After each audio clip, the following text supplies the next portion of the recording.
आज हम ग्रेविटेशन के पार्ट 2 में चर्चा जो करेंगे वो है मास, वेट और वेट ऑन द मून। तीन चीजों की हम चर्चा करेंगे और इसके अलावा हम थ्रस्ट की भी चर्चा करेंगे। और अब थ्रस्ट क्या है ये सब चीजें हम लोग बाद में अभी सीखेंगे। पहले बात करते हैं मास की।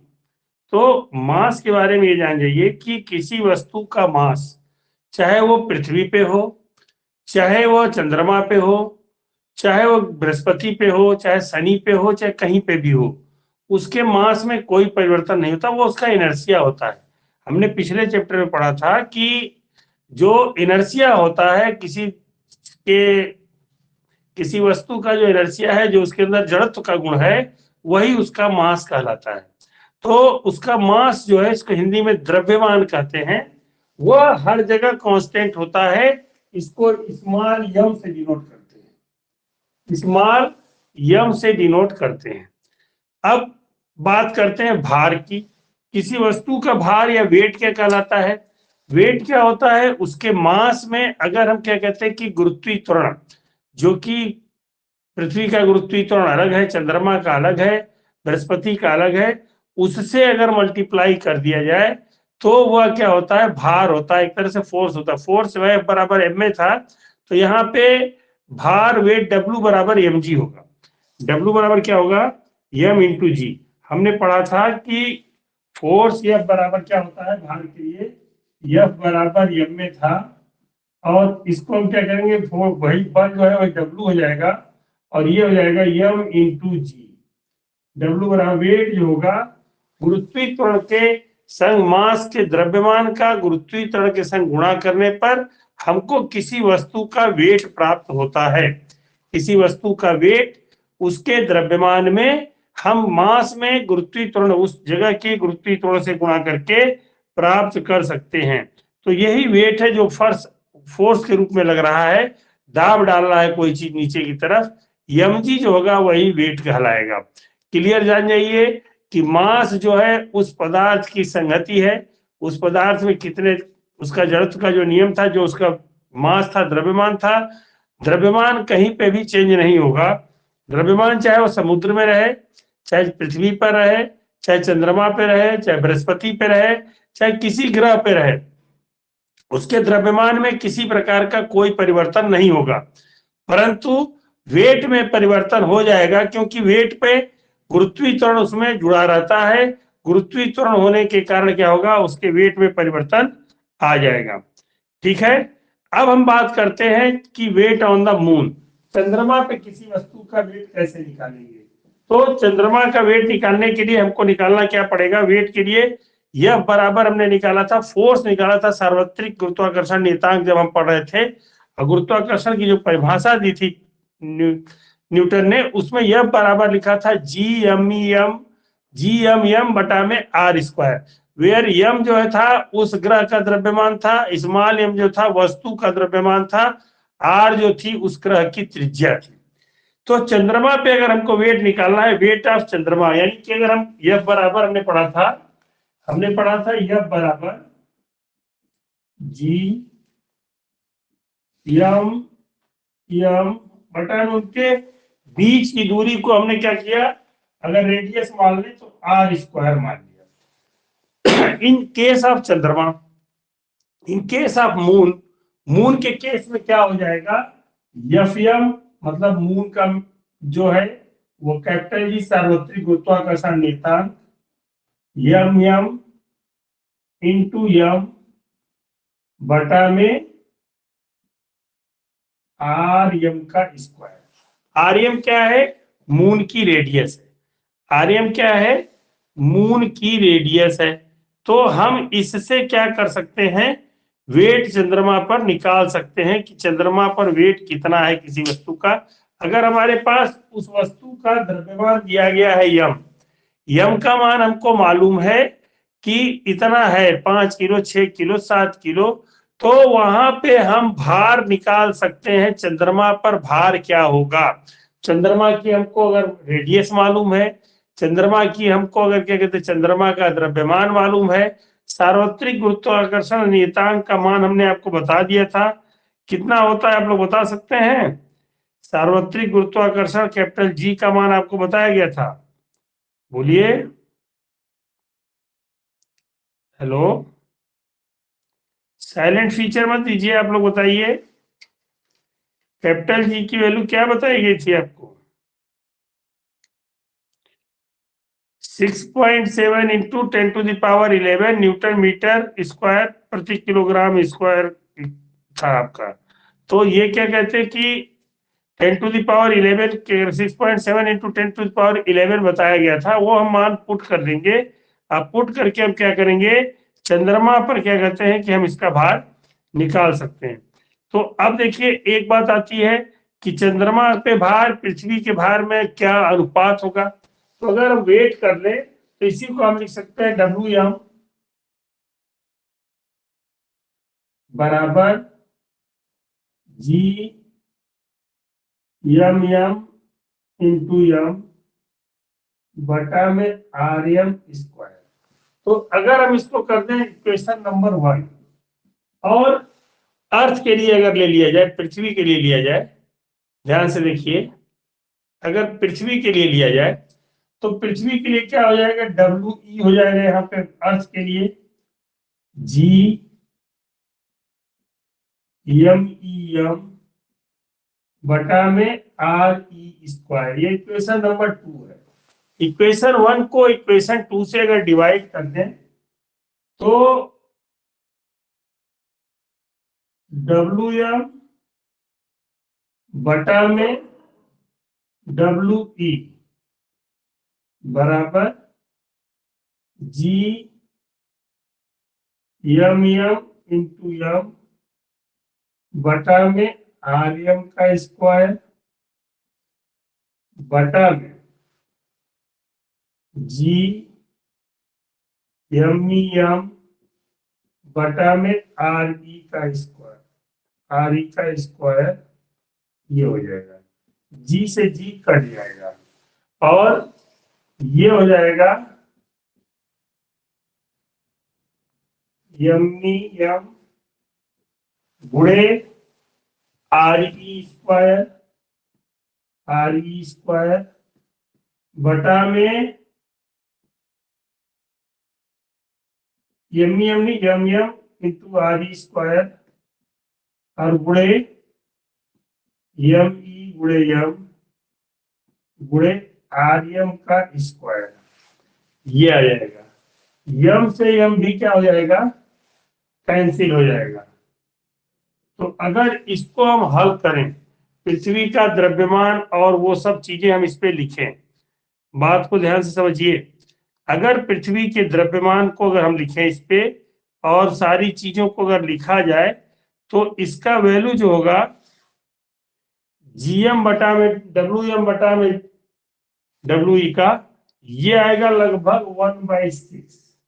सारी वैल्यू जब आप रख देंगे तो 1/6 आएगा। इसीलिए कहा जाता है कि चंद्रमा पे वस्तु का द्रव्यमान पृथ्वी पे वस्तु के द्रव्यमान का 1/6 भाग हो जाता है। आप इसमें रख के जब मान देखेंगे, हल करेंगे इनको, इस समीकरण को हल करेंगे, पृथ्वी की त्रिज्या और वह चंद्रमा की त्रिज्या और उसका वेट रखेंगे तो आपको 1/6 का सलूशन प्राप्त होगा। ये आपको पता चल जाएगा कि पृथ्वी की तुलना में चंद्रमा पे द्रव्यमान जो होता है 1/6वां भाग होता है। क्लियर है ना, किसी को डाउट? फिर मास ऑफ एन, अब क्वेश्चन दिया है, mass of an object is 10 kilogram, what is weight on the earth. करा कि मास जो दिया है 10 किलोग्राम दिया है, वेट उसका अर्थ पे कितना होगा। तो वेट के लिए क्या करते हैं, वेट ऑन द अर्थ करना होगा। तो उसको हमको क्या करना पड़ेगा, उसका वेट निकालने के लिए हमें गुरुत्वीय त्वरण से गुणा कर देना पड़ेगा, तो उतना न्यूटन उसका वेट हो जाएगा। मास दिया है, यम बराबर दिया है क्वेश्चन में 10 किलोग्राम, वेट पूछ रहा है डब्ल्यू बराबर क्या होता है, यम गुणे जी। जी की वैल्यू हमको मालूम है 9.8 मीटर पर सेकेंड स्क्वायर। ये जी की गुरुत्वीय त्वरण की वैल्यू होती है, सभी लोगों को मालूम है।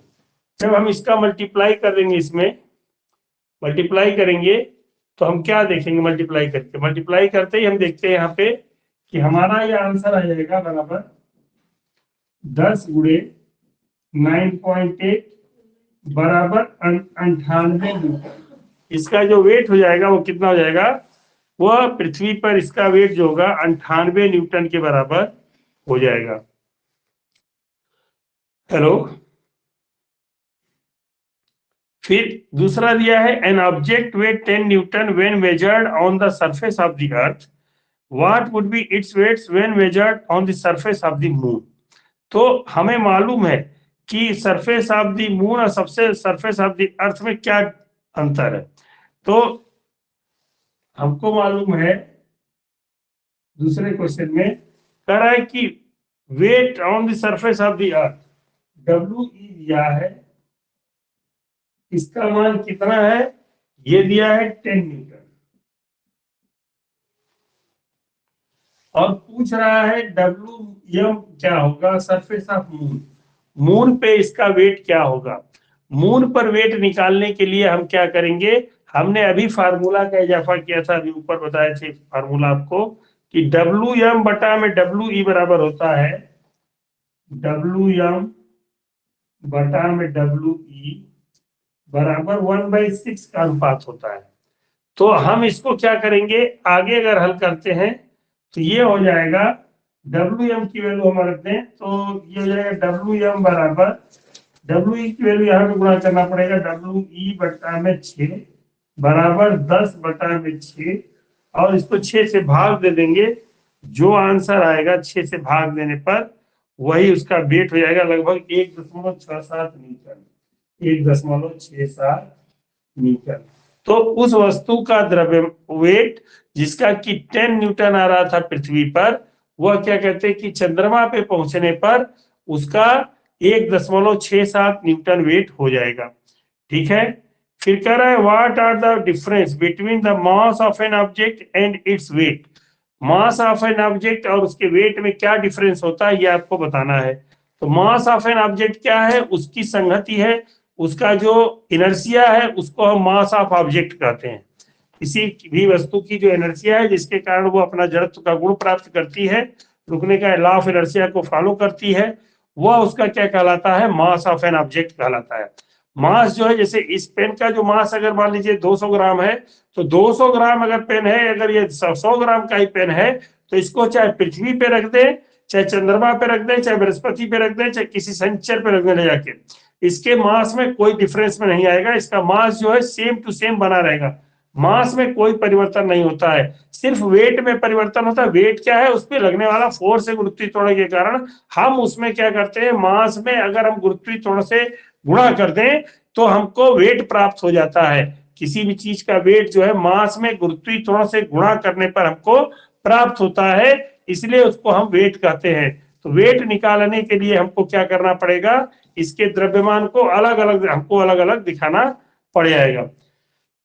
ठीक है, हर जगह का गुरुत्वाकर्षण जी का मान, स्मॉल जी का मान अलग अलग डिफरेंस करता है, वही एक्सीलरेशन होता है उसका, उस ग्रह का, चाहे उस प्लेनेट का, चाहे उसको हम सैटेलाइट का क्या कहते हैं कि वो मान सकते हैं कि वही एक्सीलरेशन है, और वही क्या करता है, आपको वेट बनाता है।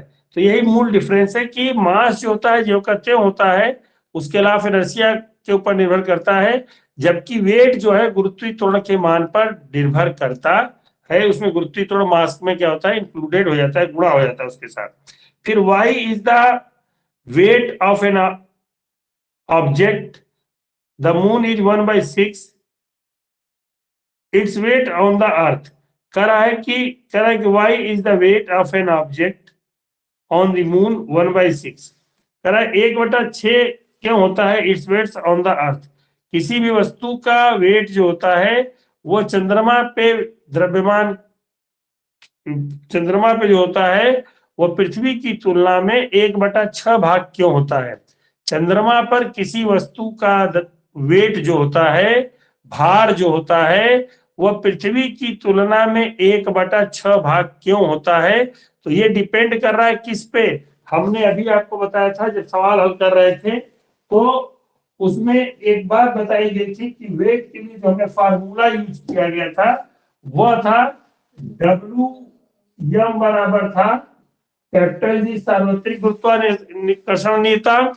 ये जो है कांस्टेंट रहेगा, इसकी वैल्यू में कोई परिवर्तन नहीं होगा।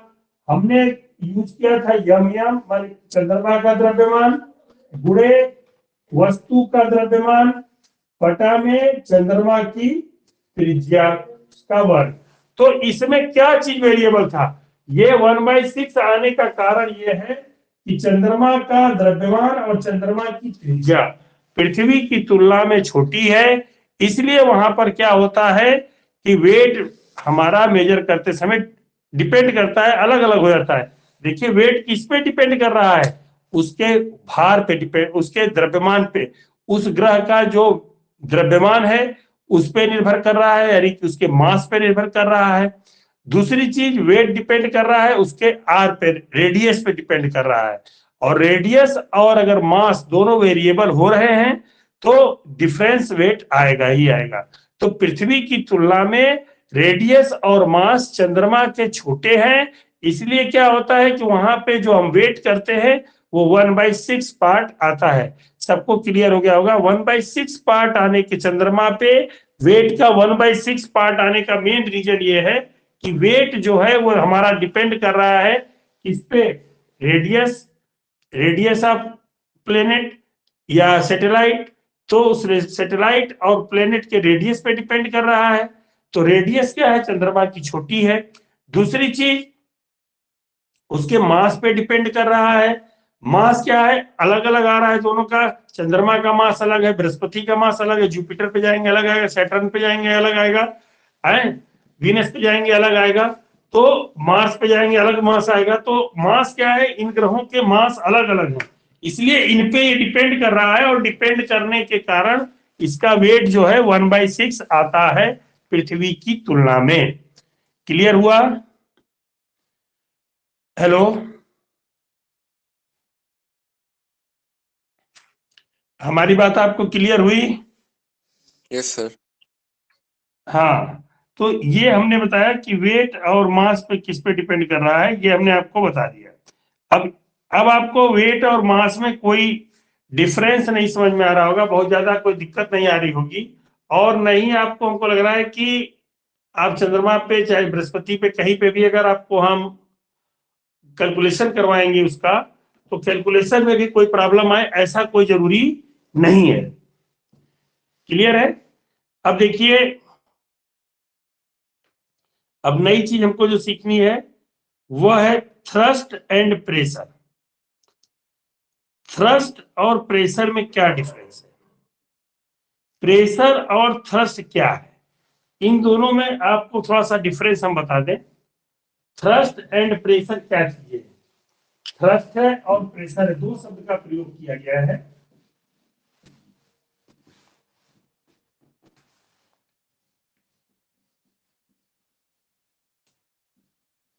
Thrust and pressure. थ्रस्ट को कहते हैं हिंदी में प्रणोद, थ्रस्ट को हम क्या कहते हैं, प्रणोद, और प्रेशर को कहते हैं दाब। अब दोनों जान जाइए क्या है, दाब क्या है, प्रेशर को हम लिखते हैं P बराबर होता है क्या चीज, बताओ?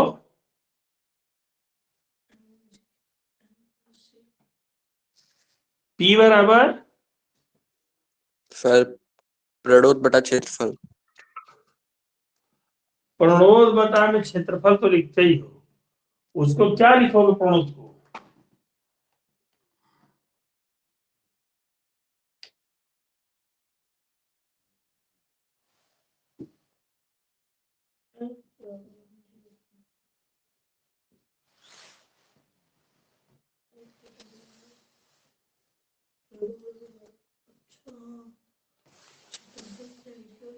एरिया यही लिखा जाता है ना, F/A। प्रेशर बराबर लिखा जाता है F/A, यही लिखा जाता है ना, प्रेशर बराबर लिखा जाएगा F/A। प्रणोद क्या है, अब हम बता दें, किसी भी वस्तु पर, ये जो हमारा थ्रस्ट है, थ्रस्ट जो है हमें प्रेशर की डिफिनीशन है कि एकांक क्षेत्रफल पर लगने वाले बल को दाब कहते हैं। अब जैसे डेस्टर हमारे हाथ पे रखा है और ये क्या कर रहा है, प्रेशर बना रहा है, प्रेशर बना रहा है, ये दाब लगा रहा है, बल लगा रहा है, बल लगा रहा है। बल किससे लगाएगा, यम इंटू जी से लगाएगा, यम इंटू जी से ही ये क्या करेगा, बल लगाएगा, फोर्स लगाएगा। यफ को हम लिख सकते हैं यम जी, यम जी बटा में ए भी लिखा जा सकता है। हाँ, एम जी बटा में ए, ठीक है। तो एकांक क्षेत्रफल पे यानी यूनिट एरिया पे लगने वाले फोर्स को हम क्या कहते हैं, बल, अरे सॉरी, प्रेशर कहते हैं या दाब कहते हैं। ये क्या कहलाता है, दाब कहलाता है। जब यूनिट एरिया पे कोई प्रेशर फोर्स लगता है तो उसको हम दाब कहते हैं। अब एरिया किस पे डिपेंड करता है, अब देखिए जैसे तुमने देखा होगा ट्रकों में क्या होता है, ट्रकों में टायर पीछे डबल डबल लगा दिए जाते हैं। क्यों डबल डबल लगाए जाते हैं, क्योंकि उस पे लगने वाला बल, बल क्या है, उसके ऊपर लादे गए बोरों का भार, जो बोरे उसके ऊपर लादे गए हैं उसका द्रव्यमान गुणे गुरुत्वीय त्वरण, वह बल लगाएगा और वह बल क्या करेगा, टायर पे ही लगेगा।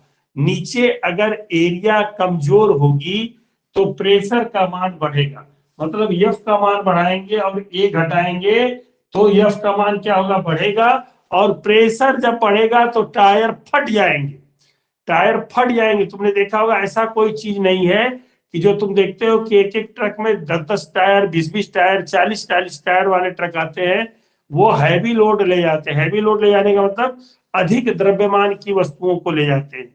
तो उसका वेट अगर देखा जाए तो एमजी जब किया जाएगा तो वेट ज्यादा हो जाएगा। वेट ज्यादा होने पे अगर टायर पतले होंगे तो सीधी सी बात है टायर फट जाएंगे, क्योंकि प्रेशर जब फोर्स बढ़ेगा, फोर्स जब हमारा बढ़ेगा तो प्रेशर बढ़ेगा, प्रेशर बढ़ने पे क्या होगा, दाब बढ़ने पर उसके टायर्स जो होते हैं वो फट सकते हैं। इसीलिए उसमें 20-20, 30-30 टायर लगा के चौड़े चौड़े, पीछे एक टायर लगाएंगे तो मान लो इतनी चौड़ाई, दो टायर लगाए तो इतनी चौड़ाई हो गई।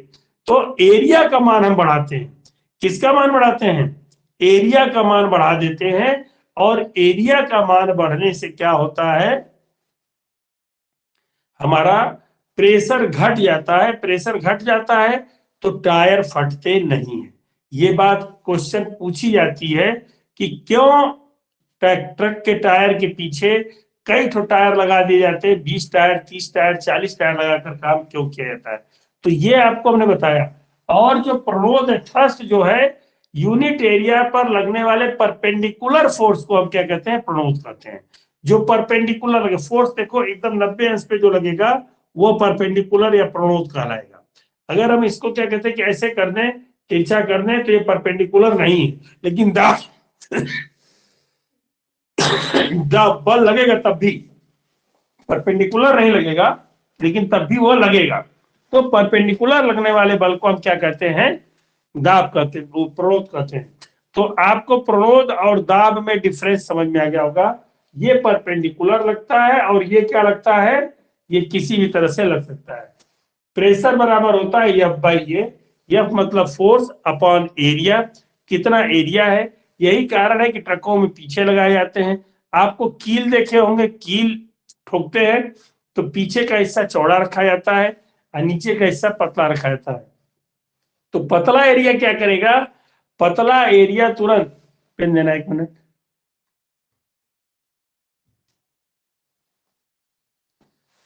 है पतला एरिया, मान लीजिए जस्ट लाइक ये पेन कील की तरह है, इसका आगे वाला हिस्सा नुकीला है, तो एरिया इसका नीचे कम है और इसके ऊपर जब हम बल लगाएंगे तो फट से प्रेशर का मान बढ़ जाएगा।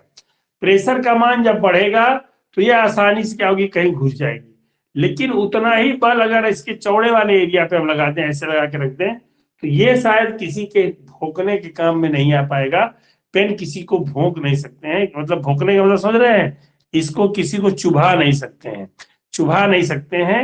लेकिन इधर से अगर चुभाएंगे तो चुभ जाएगा आगे की तरफ, क्योंकि आगे का एरिया क्या है, कम है। अब फोर्स हम लगा देंगे उसके ऊपर तो प्रेशर बढ़ेगा, प्रेशर बढ़ने से क्या होगा, वह तुरंत घुस जाएगी। कील भी इसी सिद्धांत पे कार्य करती है। कील में आगे नुकीला, पीछे चपटा रखा जाता है ताकि जिस एरिया जहां घुस रही है वहां पे कम एरिया पे लगे, दाब ज्यादा लगेगा, दाब ज्यादा लगेगा, प्रेशर ज्यादा लगेगा, तो आसानी से जहां हम ठोकना चाह रहे थे वहां उसको ठोक ले जाएंगे। तो आपको प्रेशर एंड थ्रस्ट में कोई डाउट?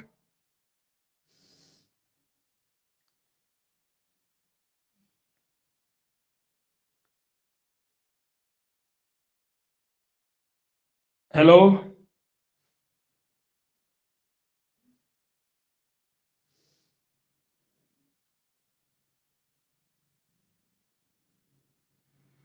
ठीक है। इसी को पंपलेट लगाने वाले को भी उसने बना के दिखाया है कि वो किस तरह से क्या करता है कि पंपलेट को चिपकाता है। अब जैसे आपके पास एक क्वेश्चन दिया गया है, क्वेश्चन दिया गया है ये कि block of would is kept on A table top and mass of wooden block is 5 kilogram and it's dimension is 40 centimetre, 20 centimetre, 10 centimetre. Find pressure exerted by the wooden block on the tabletop if it made of a lie on the tabletop with its sides of dimension 20 centimeter and 10 centimeter of 40 centimeter and 20 centimeter। ये कह रहा है कि दो तरह से क्या कहते हैं कि इसको रखा जा सकता है। एक वुडन ब्लॉक है, इन्होंने चित्र में बनाया है, बना के आपको दिखा दे रहे हैं। सवाल को समझिए, यहाँ पे प्रेशर समझ लेंगे, आपको ज्यादा कुछ समझ में आ जाएगा। सवाल ये कह रहा है कि एक वुडन टॉप है, वुडन ब्लॉक है, इस तरह का है।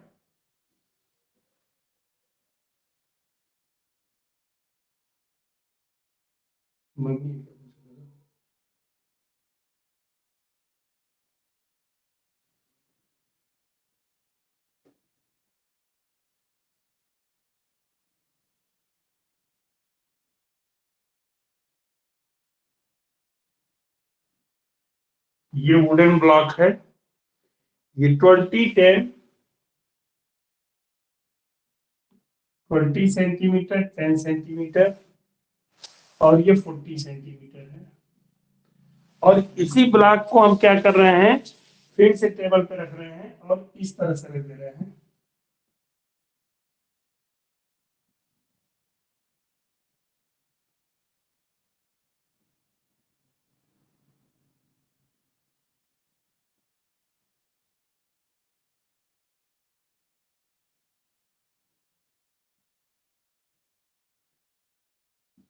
ये वुडन ब्लॉक को हमने इस तरह से रख दिया और इसमें हमने लिखा 20 और 40 को नीचे जाए, 20 सेंटीमीटर और 40 सेंटीमीटर और 10 सेंटीमीटर को हमने ऊपर कर दिया। ठीक है, कह रहा है कि प्रेशर बताइए दोनों कंडीशन में क्या होगा। फर्स्ट कंडीशन ए कंडीशन है और ये बी कंडीशन है, इसमें प्रेशर क्या होगा। और ये कह रहा है ब्लॉक का वजन जो है वुडन ब्लॉक का 5 किलोग्राम, 5 किलोग्राम इसका वजन है। हमारा जो मास है इक्वल टू 5 किलोग्राम, 5 किलोग्राम इसका मास दिया गया है। कह रहा है कि कैलकुलेट करना है प्रेशर। तो फर्स्ट कंडीशन में हमें क्या निकालना होगा, पहले तो निकालना पड़ेगा फोर्स। एफ का मान क्या होगा, एफ बराबर होगा, एफ दोनों कंडीशन में कांस्टेंट है, वो एक बराबर आएगा। एफ बराबर होगा एम जी, एम गुणे जी। एम का मान है 5 गुणे जी का मान है 9.8, गुणा कर दीजिए।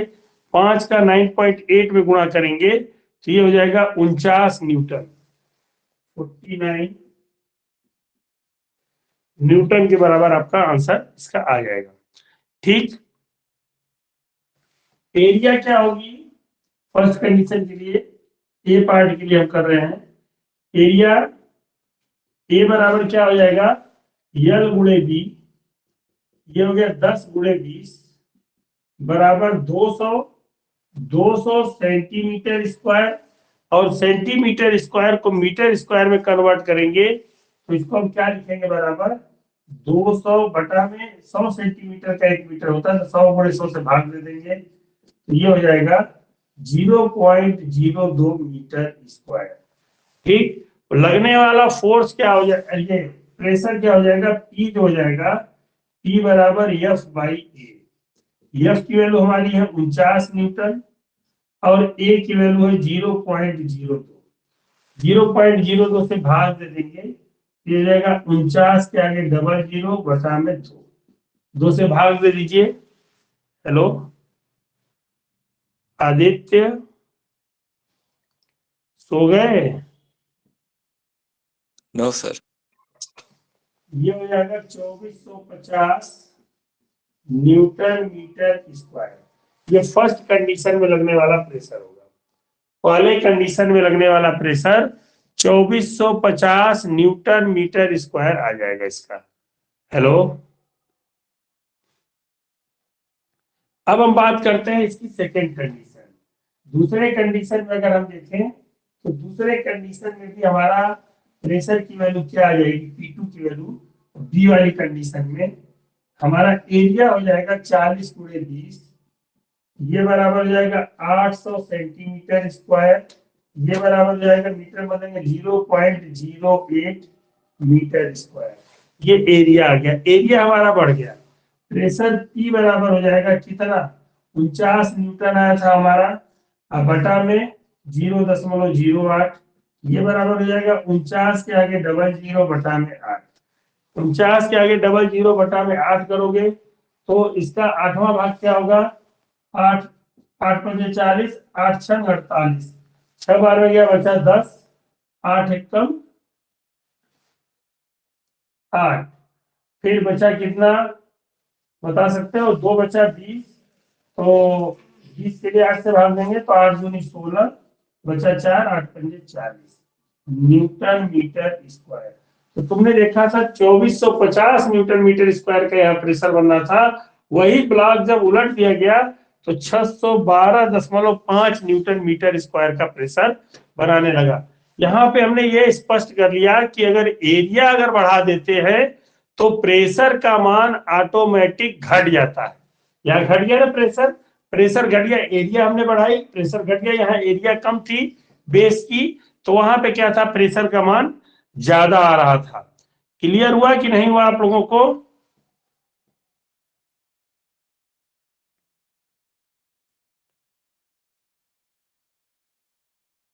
हेलो,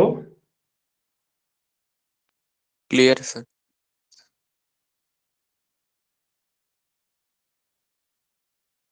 क्लियर है? अब प्रेशर इन फ्लूइड्स, फ्लूइड्स मतलब कि द्रव में भी प्रेशर होता है। द्रव माने जली वस्तु जो होती है उसमें भी क्या होता है, प्रेशर होता है। All liquids and gases are fluids, जितने लिक्विड और गैस हैं वो सब फ्लूइड्स हैं।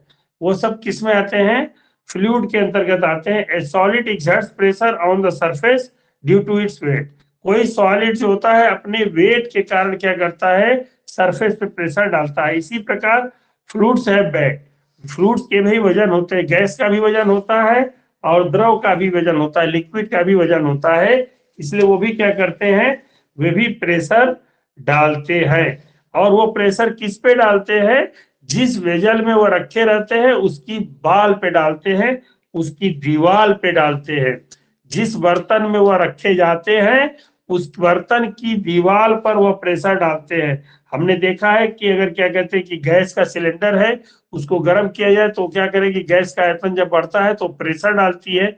अब प्रेशर डालने पर दीवार पर क्या होता है, गैस का सिलेंडर फट सकता है। सिंपल सा उदाहरण गुब्बारा फुलाने में ले लो, जब हवा भरते हो तो हवा एक क्या है, गैस है, और गैस क्या है, जब उसमें भरी जा रही है तो गुब्बारे की दीवार पर प्रेशर बनाते जा रही है, जिससे कि गुब्बारा लगातार एक्सपेंड करता जा रहा है, बढ़ता जा रहा है। और वह एक अवस्था ऐसी आती है कि जब ज्यादा गुब्बारा फूलता है तो वहां पे उसके फटने की संभावना बढ़ जाती है। ठीक है, तो ये दीवार पर क्या करते हैं, उसके प्रेशर डालते हैं। अब कह रहा है कि when why objects float or sink when placed on the surface of water, पानी की सतह पर कोई वस्तु डालते हैं तो क्यों कोई वस्तु डूब जाती है, कोई वस्तु तैरती रहती है, और कोई वस्तु क्या करती है, डूबते हुए तैरती रहती है। 3 कंडीशन आती है, एक पूर्णतया डूब जाए, माने संपूर्ण उसमें ड्रॉप कर जाए, डूब जाए। दूसरी कंडीशन आती है कि वह वस्तु तैर रही है, पानी के ऊपर तैर रही है। और तीसरी कंडीशन आती है कि वह वस्तु पानी में डूबते हुए तैर रही है, मतलब लेवल के बराबर एकदम डूब कर तैर रही है। तो ये 3 कंडीशन उसमें उत्पन्न होती हैं। हमने देखा कि बहुत बड़ा लोहे का जहाज जो कई कुंटल कई टन का बना होता है, वह तैरता रहता है पानी के ऊपर, जबकि उसके विपरीत एक लोहे की कील क्या करती है, उसमें डूब जाती है। कील या सुई डालते हैं तो वह उसके ऊपर नहीं तैरती है और डूब जाती है, जो जिसका वजन क्या कहते हैं कि कितनी कीलों से मिलकर वो जहाज बना होगा तब भी तैर रहा है, लेकिन वह कील जो है डूब जा रही है। इसके पीछे क्या कारण है? तो बात करते हैं आर्कमिडीज के सिद्धांत की। आर्कमिडीज ने क्या किया था? आर्कमिडीज ने इसी बात को सिद्ध करने के लिए एक प्रैक्टिकल किया। प्रैक्टिकल क्या किया? एक बर्तन में पानी ले लिया। पानी में लेने के बाद उसने क्या कहते, उसमें किसी वस्तु को डुबोया। डुबोने पे उसने बताया कि कोई वस्तु यदि जल में डुबोई जाती है तो वह अपने आयतन के बराबर पानी को हटाती है। हमारी बात को गौर से सुनिए। वह अपने आयतन के बराबर, अपने वॉल्यूम के बराबर पानी को हटाती है। वो अपने वॉल्यूम के बराबर पानी को हटाएगी तो क्या होगा?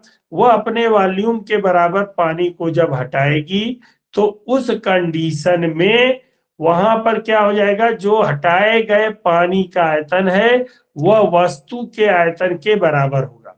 पहली बात, अगर हमने क्या कहते हैं किसी चीज को किसी चीज में डुबोया है, जैसे मान लीजिए ये एक बर्तन है जो हम यहाँ पे बनाए हैं, ये पानी से भरा हुआ बर्तन है, कोई भी एक बर्तन ले लीजिए, हम इन्हीं सबों को बर्तन के रूप में उपयोग करेंगे। ठीक है, इसमें पानी का लेवल यहां तक भरा हुआ था,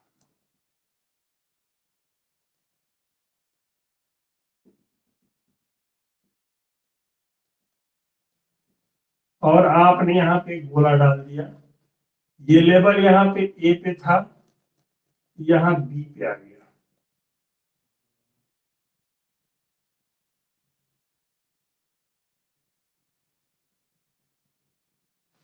ए से क्या चला गया? बी पे डाल दिया, बी पे आ गया।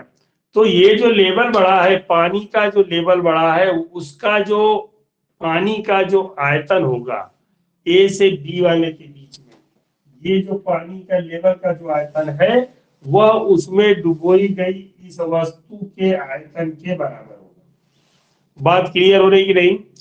जो वस्तु डुबोई गई है उसके आयतन के बराबर ये जो पानी का लेवल का जो आयतन आया है आपका, जो बढ़ा हुआ ए से बी तक, ये उस वस्तु के डुबोए गए आयतन के बराबर होगा। क्लियर हुआ कि नहीं?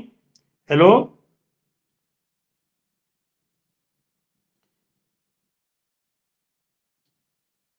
ये उसके आयतन के बराबर होगा। और अब बात करते हैं तैरने और डूबने की। तो डूबने की बात कब आती है? जब हटाए गए पानी के आयतन, जितना पानी का आयतन है उसका वजन इस वस्तु के वजन से अगर क्या कहते हैं अधिक है। हटाए गए वस्तु का वजन, अगर हम क्या कहते हैं कि हमारा जो वेट है उससे अधिक वजन क्या कहते हैं कि पानी हम अपने यहां से डिस्प्लेस करते, जैसे तैरते हैं तो तैरते समय अगर हमारा वेट मान लीजिए 80 किलो है और मैं पानी को 100 किलो एक हटा दे रहा हूं, एक बार में हाथ से मार के पैर से मार के 100 किलो तक डिस्पर्स कर दे रहा हूं, तो उस कंडीशन में क्या होगा? हाथ मारेंगे तो हम अपने वजन, अपने आयतन के अलावा जो वजन पानी हटाए थे उसके अलावा भी थोड़ा पानी और खींच देंगे, तो उस कंडीशन में हम तैरेंगे। अगर हमारे वजन से कम वजन पानी हटा है तो हम डूब जाएंगे, और अगर हमारे वजन के बराबर ही पानी हटा है तो हम डूबते हुए तैरते रहेंगे। यही आर्कमिडीज ने एक सिद्धांत बताया था और कहा था कि जब भी कोई वस्तु पूर्णतया या आंशिक रूप से डुबोई जाती है तो वह अपने आयतन के बराबर पानी को वहां से हटाती है। ठीक है, ये बात समझ में आ रही कि नहीं आ रही है? और इसी सिद्धांत पर क्या कहते हैं कि तीनों बातें बताई गई हैं। कोई भी चीज अगर उसमें हम डुबोते हैं तो पानी क्या करता है, अप थ्रस्ट लगाता है, पहले आपको ऊपर की ओर फेंकने का प्रयास करता है, फर्स्ट स्टेप में वो फेंकता है। कोई भी कूदता है पानी में तो देखते होगे तैराक जब कूदता है तो एक बार वो अप थ्रस्ट के कारण क्या होता है, उसी वेग से ऊपर आएगा, लेकिन उसके बाद तैर वो जब ही सकता है जबकि वो क्या करे, अपने वजन से एक्स्ट्रा वजन का पानी हटा दे। ठीक है, Archimedes was a Greek scientist. Archimedes जो थे एक ग्रीक साइंटिस्ट थे। He discovered the principle of subsequently named after him. उन्होंने क्या कहते हैं प्रिंसिपल बताए, subsequently named after him after noticing the water in a bathtub overflowed when he steps into it। उन्होंने देखा, उसको एक राजा ने मुकुट दिया था और कहा था इसमें सोने की मात्रा पता करो, तो वही पता करना था उसको, अपेक्षिक घनत्व का सिद्धांत निकालना था, लेकिन वो रिलेटिव डेंसिटी को निकालने गया था तो उसको समझ में नहीं आया कि कितना सोना कितना चांदी है।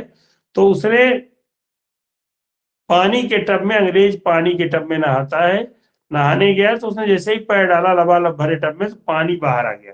तो उसके दिमाग में ये बात उठी कि पानी क्यों बाहर आया, कितना बाहर आया, तो उसने वहीं पे प्रिंसिपल निकाल लिया कि इसका आयतन कुछ न कुछ जरूर होगा। तो आयतन निकाल लिया उसने। और घनत्व जो है, घनत्व जो होता है द्रव्यमान बटा में आयतन होता है, मालूम है कि नहीं, मास अपॉन वॉल्यूम जो होता है वह डेंसिटी कहलाता है। डेंसिटी निकालना था, हर एक पदार्थ की डेंसिटी अलग अलग होती है, सोने की डेंसिटी अलग, चांदी की डेंसिटी अलग, तांबा की अलग, पीतल की अलग।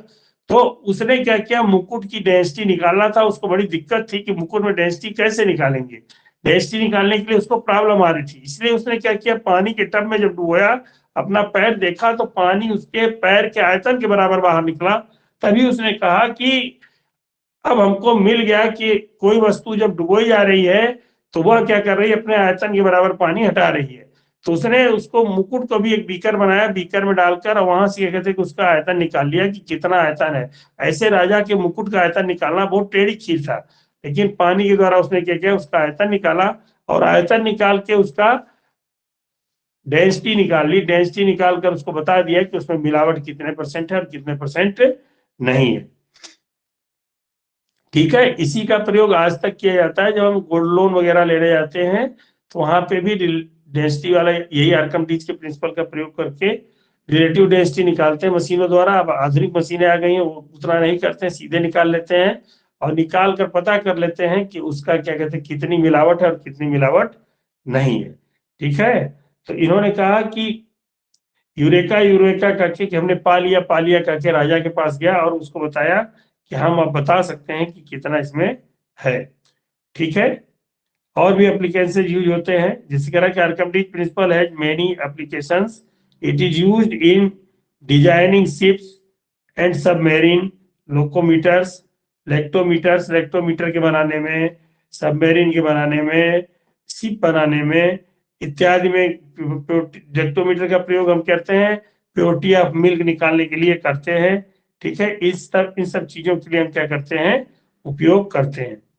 ठीक, अब रिलेटिव डेंसिटी क्या होती है, रिलेटिव डेंसिटी होती है density of substance upon density of water.